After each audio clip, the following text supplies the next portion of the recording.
So David, what is the cost of using this technology as compared to other methods that is currently being used in the mining industry? Sure. I think that's probably the most significant part of the whole RFGT story.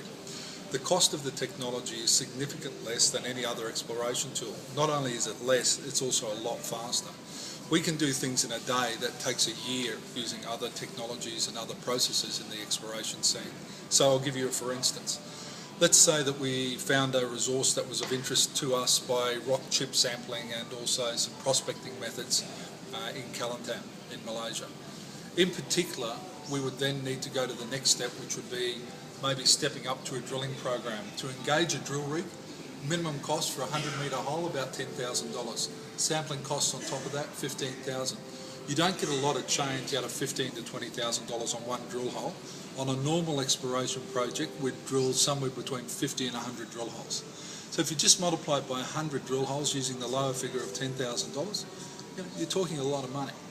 So RFGT comes into its own when we start to be able to identify the target resource and define the boundaries of that resource and measure the actual geometry of the resource using one tool in one day for around $100,000 a project. So the cost benefit is significantly lower than any other tool and device in the market.